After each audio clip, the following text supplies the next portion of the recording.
je lisais la parole de Dieu, le Saint-Esprit m'a réveillé avec un verset. Et je l'ai noté, hein, et je voudrais vous en parler. Le verset, il se trouve dans l'évangile de Jean, chapitre 1, et verset 12. Et puis, c'est quelque chose de merveilleux. Ça concerne tous ceux qui ont reçu Jésus dans leur cœur comme leur sauveur personnel. Ça veut dire qu'on peut recevoir Jésus comme notre sauveur personnel. Et quand on reçoit Jésus comme notre sauveur personnel, quand on l'accepte, hein, quand on lui donne notre vie, alors il se passe quelque chose. Quand on dit oui à Jésus, quand Jésus vient et qu'il frappe à la porte de notre cœur, quand Jésus vient nous dire qu'il est celui qui peut pardonner notre vie, qui peut effacer nos transgressions, quand Jésus vient et qui nous dit qu'il peut inscrire notre nom dans le livre de vie, quand Jésus vient et qu'il nous dit que sur la croix du Calvaire, il a pardonné notre péché et son sang nous a purifiés de tout péché, quand Jésus vient et qu'il dit qu'il veut nous préparer une place dans le ciel de gloire, alors il se passe quelque chose quand on l'accepte dans notre cœur, quand on le reçoit dans notre vie et qu'on dit oui, qu'on le laisse rentrer, il se passe quelque chose d'extraordinaire, c'est que nous devenons enfants de Dieu. Alléluia.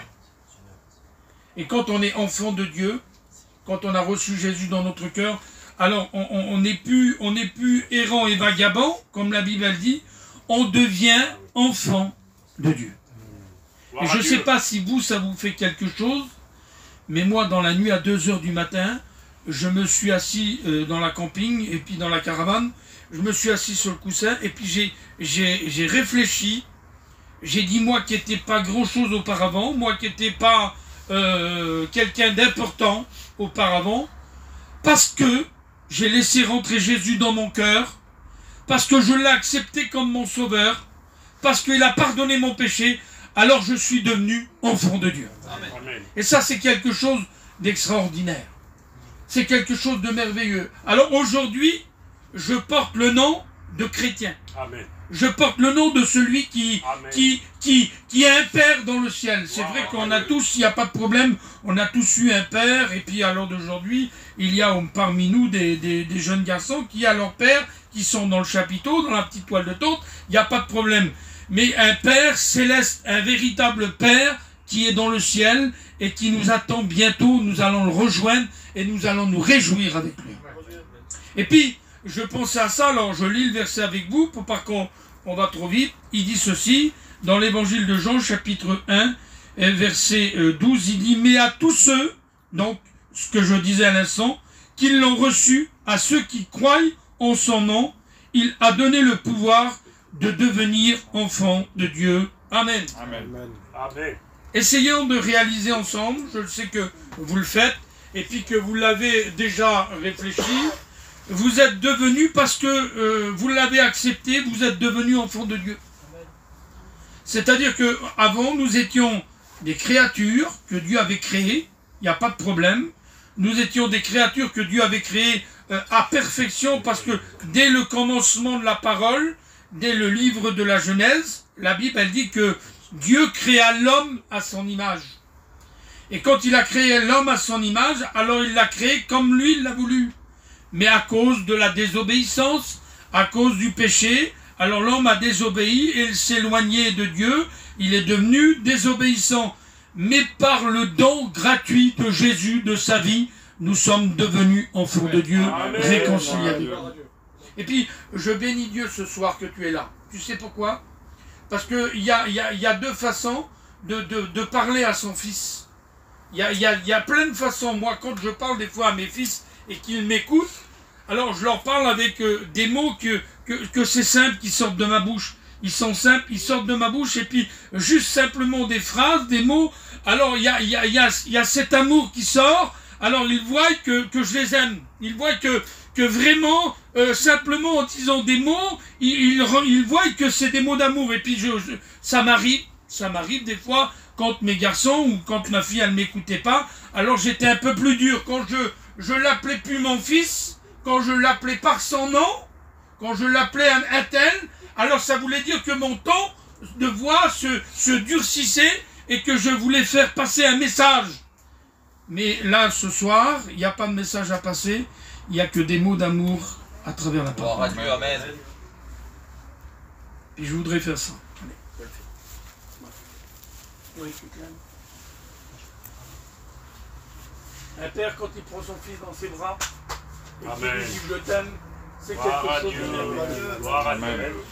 Quelque chose de merveilleux. Quand un père vient et puis qu'il prend son fils dans ses bras, eh bien, la condition que Jésus a fait, il nous a réconciliés avec le Père, et maintenant le Père nous prend dans ses bras. Et il nous montre son amour. Il nous montre qu'il nous aime. Et puis cela n'est pas réservé à une seule catégorie de personnes. Il est réservé à tous ceux et celles qui veulent vraiment le rencontrer. Amen. On peut devenir enfant de Dieu. Amen. On peut devenir ses enfants légitimes. C'est-à-dire que si nous sommes séparés, eh bien, tout simplement, en acceptant, alors, en n'acceptant pas une religion, en n'acceptant pas un mouvement, en n'acceptant pas une façon de vivre, hein, parce que on n'a pas tous, même que nous sommes tous ensemble sur ce terrain, même que nous avons tous chacun une caravane différente, et on a chacun une façon de vivre différente, mais nous vivons ce que la parole de Dieu veut que nous vivions. Écoutez, je lisais ça, il dit à tous ceux qui l'ont reçu, il a devenu enfant de Dieu. Et puis écoutez ce que je vais lire avec vous maintenant. Dans le livre des Proverbes, au chapitre 20, au chapitre 4, pardon, et verset 1er, il dit ceci. Et puis j'ai aimé, Giovanni, j'ai aimé ce que la première phrase, elle dit. Ça veut dire que il parle pas, alors, excusez-moi, mais je vais vous faire peut-être rigoler. Il y a des mots qu'on dit qu'on parle au singulier ou au pluriel. Si je ne me trompe pas, le pluriel, c'est pour plusieurs.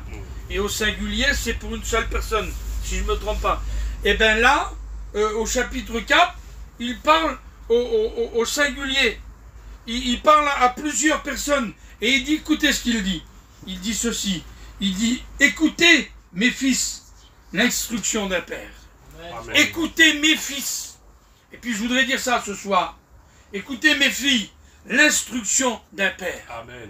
Et qui c'est qui peut nous instruire? Qui c'est qui peut nous emmener que dans la vérité? C'est notre Père qui est au ciel. Jésus va le dire à ses disciples. Jésus va le dire à ses disciples. Les disciples vont dire, Seigneur, enseigne-nous à prier. Enseigne-nous à prier. Alors, la Bible dit que Jésus, à un moment donné, va dire, dites notre Père qui est au ciel. Et c'est ce que nous devons faire ce soir, pardon. On doit lui dire, mon Père, tu es au ciel et tu es mon Père et je veux écouter ce que tu as à me dire. Est-ce que vous êtes prêts à écouter ce que le Père a à nous dire? Alléluia. Et quand il parle, c'est ce que je disais et je dis souvent de fois, je parle avec les mots que le Seigneur a mis dans mon cœur. Vous savez, pour certaines personnes, ça c'est un livre quelconque, c'est une Bible, hein, c'est un livre quelconque. Mais pour nous, enfants de Dieu, pour nous, enfants de Dieu, ça, c'est la bouche de Dieu. Et quand la bouche de Dieu elle est ouverte, alors elle parle au cœur. Elle parle aux vies. Et puis quand on lit un petit peu plus bas, au chapitre 20 du même verset, il dit ceci. Il dit, alors là, il parle au singulier, il parle à une personne personnelle. Et il dit, mon fils, sois attentif à mes paroles et prête l'oreille à mes discours, car il ne sait... Excusez-moi. Il dit, mon fils, sois attentif à mes paroles et prête l'oreille à mes discours. Amen. Alléluia. Nous devons écouter ce que le Seigneur nous dit. Et puis le Seigneur va dire quelque chose. Il va dire ceci, il va dire, mon fils, n'oublie pas mes enseignements et que ton cœur garde mes préceptes, car ils prolongeront les jours et les années de ta vie. Et ils augmenteront ta paix.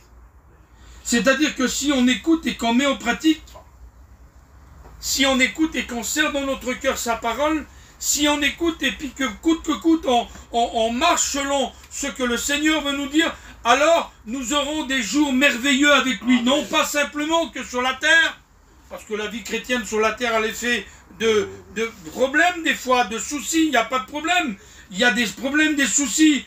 Elle n'est pas faite d'un tapis rouge, hein, la vie chrétienne sur la terre.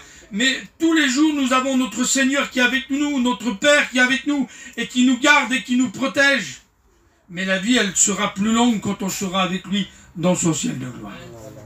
Et c'est ce que nous devons faire. Nous devons écouter sa parole. Nous devons la serrer dans notre cœur. Nous devons la mettre en pratique. Vous savez, Jacques va dire ça. Jacques va dire, ne vous bornez pas. Et il y a trop de gens qui sont comme ça. Il y a trop de personnes qui sont comme ça, qui se bornent à écouter, ou alors qui écoutent et qui écoutent, mais qui ne mettent pas en pratique dans leur cœur ce que le Seigneur leur dit de mettre en pratique, de faire. Vous savez, il y a ce beau verset de la Bible qui dit, dans 1 Samuel chapitre 15, verset 22, on en parlait si je ne me trompe pas avec Goliath, il dit que les sacrifices, ça vaut pas grand-chose. Il dit l'obéissance à sa parole vaut mieux que tout. Amen. Ça veut dire quoi? Eh bien, ça veut dire que le Seigneur nous appelle à obéir à sa parole. Amen. Le Seigneur nous appelle à lui obéir et puis à serrer sa parole dans notre cœur. Non pas simplement ce qui nous plaît. Nous n'avons pas besoin de serrer dans notre cœur ce qui nous plaît, mais ce que nous devons faire, c'est obéir à sa parole. Et puis, si on obéit à sa parole, alors il va se passer quelque chose. Notre vie va être comme le Seigneur le demande. Si on obéit à sa parole, alors notre vie va pouvoir prospérer en lui. Notre cœur va prospérer en lui, pas prospérer sur les choses de la terre, mais prospérer dans sa présence, dans son amour. Amen. Si nous obéissons, comme la parole le dit, à sa parole, alors notre maison va être bénie. Amen. Nos enfants vont être bénis. Amen. Nos entourages vont être bénis. Mais l'obéissance, elle a un coût. L'obéissance, elle a une volonté. Il faut le faire de tout notre cœur. Il faut que nous puissions, coûte que coûte, écoutez, c'est vrai que c'est pas facile des fois. C'est vrai que c'est difficile. Il y a des moments où c'est que des fois, on ne comprend pas. On n'arrive pas à comprendre. Il y a des fois des situations où c'est que Seigneur, on se pose des questions. Mais ce que le Seigneur demande de chacun de nous, le Seigneur demande de moi-même personnellement, parce que c'est bien beau de vous parler de l'obéissance, mais si je ne la vis pas dans mon cœur, cela ne sert de rien d'en parler. Si je ne la vis pas dans ma vie, ça ne sert à rien de vouloir l'inculquer aux autres. Ce que le Seigneur demande, c'est que déjà moi, personnellement, je dois obéir à ce que le Seigneur me demande. Et lui obéir, ça nous fera aller plus loin avec lui. Écoutez, ce que je voudrais vous dire ce soir, c'est que des fois, on obéit à la parole de Dieu, mais par obligeance. Écoutez, ça vous a déjà arrivé, ça m'a déjà arrivé à moi aussi, des fois de ne pas vouloir faire des choses. Quand mon père me disait, il avait un truc, mon père, c'est que quand il venait vers moi, il me disait, Johnny, ça serait bien qu'on fasse ça. Et puis je lui disais, mon père, oui, on verra plus tard. On verra après, quand je vais me promener avec mes copains, et puis d'un seul coup, quand je voyais mon père, Zinda, il était âgé, je voyais mon père qui commençait à se mettre à genoux et qui commençait à faire ce qu'il m'avait demandé de faire. Alors, je faisais demi-tour, je rentrais chez moi et je faisais ce qu'il me disait de faire. Mais je le faisais par obligeance. Je le faisais parce que ça me faisait mal au cœur de le voir faire. C'était pas par volonté, c'était pas volontairement, c'était une obligation. Et puis, alors je le faisais, des fois je le faisais mal, parce que je voulais le faire à la va-vite. Ce que le Seigneur veut, c'est que nous puissions être véritablement des vrais adorateurs, en esprit et en vérité. Amen. Rien d'obligé, mais le faire par amour. Rien d'obligé, mais le faire par amour. Ce que le Seigneur nous demande, c'est de obéir à sa parole par amour. Écoutez, il y a quelqu'un qui a dit ça le dernier coup, ça a marqué dans mon cœur, je le dis parce que c'est vrai. C'est un frère qui est venu prêcher à l'église de Grenoble. Il a dit, je ne suis pas obligé de prêcher, je ne suis pas obligé de chanter, je ne suis pas obligé d'aller à la réunion, je ne suis pas obligé de prier, je ne suis pas obligé de partir en mission, mais si je le fais, c'est par amour. Amen. Dieu. Et comme il nous a aimé le premier, alors nous devons le faire que par amour. Amen. Et tout ce qui sera fait par amour sera une valeur dans notre vie. Tout ce qui sera fait par amour, ça portera du fruit. Tout ce qui sera fait par amour, alors ça nous amènera à grandir avec lui. Alléluia. Et puis si on le fait par amour, alors dans notre vie, il n'y aura que des bénédictions. Alléluia. On ne le fait pas non plus par contrainte, ou on ne le fait pas non plus par par, comment on dit, je donne, tu me donnes, par intérêt. Ça ne sert à rien de le faire par intérêt. Si on le fait, c'est parce qu'il nous a aimé le premier. Il nous a aimé le premier. Et puisque le Père ce soir voudrait nous dire à chacun d'entre nous, c'est que nous puissions écouter et mettre en pratique ce qu'il nous demande. C'est de serrer sa parole dans nos cœurs. Écoutez ce que je vais vous dire. Je regardais à l'instant le garçon à Elvis qui chantait ce beau cantique, et puis dans mon cœur, je me faisais cette réflexion. Je me disais comment que Elvis doit être content, hein, comment qu'il doit être, même la Juliana qui est là, comment qu'ils doivent être contents de voir leur garçon qui est là, qui est de nouveau en train de chanter des cantiques pour le Seigneur. Et ça réjouit notre cœur. Ce que je veux dire devant Dieu, c'est vrai. Ça réjouit notre cœur. Mais combien plus forte raison le cœur de Dieu doit être encore réjoui.